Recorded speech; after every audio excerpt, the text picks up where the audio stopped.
guillotine defenses, guys. So last time we looked at defending the guillotine from closed guard, guillotine and arming guillotine. Obviously we don't want to let it get that far, but up until now, the early weeks we showed you how to hit the arming guillotine and the guillotine from the headlock position.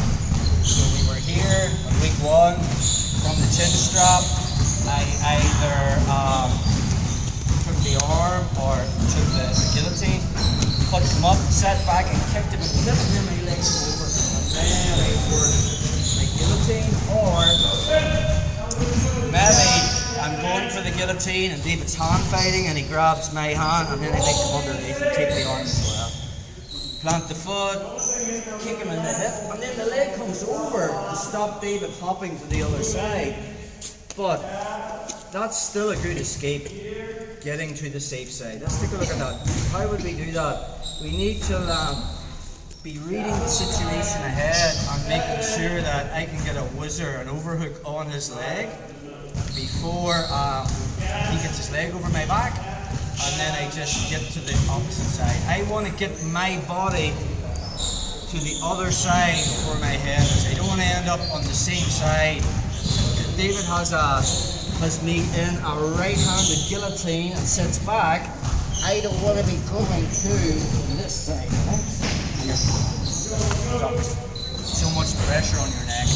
You want to be getting what's called the safe side or the strong side. So let's just say David has me in the front headlock position.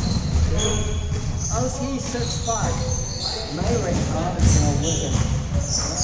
It depends on how high he has this. Sometimes I'll actually bring it through and up his chin. Then I put my head on the mat. And once I'm here, if you've noticed, David's left leg hasn't come over my back.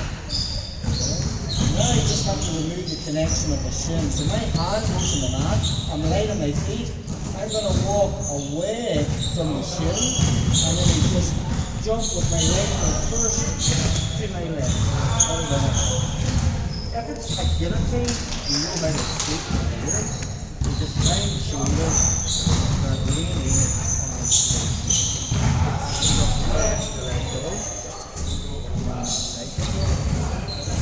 Look at that again. So knowing that his shin, he's going to sit back when you're in that turn position, he goes in front headlock position. You know his shin's coming across, you know this leg is coming high over our back. We're going to put an overhook on it and not let it get his leg over our back. So let's just say we're here, front headlock position. As he sits back, just putting a whizzer on this leg. If I can, I'll even grab his shin, but it doesn't really matter. My head is on the mat, my hand is on the mat. David's shin now is kind of stopping me from jumping over. There's nothing to stop me walking, okay, to this side, to the Diva. I might even shelf it with my hand. And then when the moment's right leg followed by that leg. Then I just find the shoulder, start leaning on the neck. That's giving me the ability. And I can sit through and start playing basically good show position. Notice the way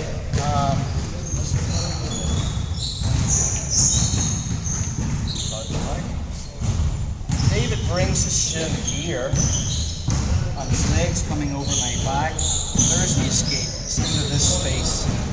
Now obviously we want to get to this side.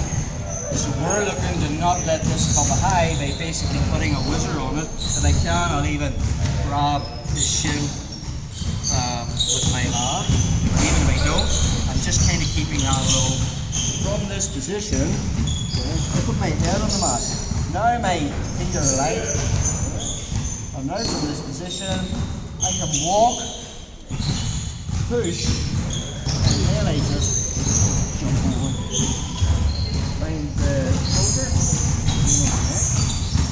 if David has an arming guillotine, it's the same escape, just the finish is a little different. Let's take a look at that. So we're here, maybe he lift up the arm and shoulder. Nothing's really tight, just moving that way. I just put a whizzer on it. Because my arm's inside this time, stay, I probably won't be able to get the same grip on the stern and just stay tight with it. And then it's all about staying right with my hands on the left and fixing them on, and then you start to do a little bit, and then you jump over to the other side. The problem is now, my arm is caught inside the guillotine, so I can't lean in his neck. So I'm going to make him uncomfortable by lifting my knees off the mat, and then I spike him with my shoulder. And then notice why I can't pull my arm out. If I stay perpendicular, David, I can't pull my arm out. But if I put pressure on him, and I start walking forward, my arm pulls out space.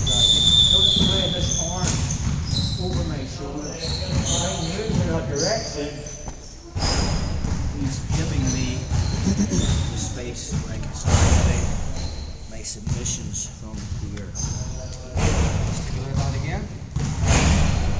So, whether it's guillotine, whether it's arm and guillotine, we want to use this jumping to the other side. It's not like a gymnastic jump or a flip.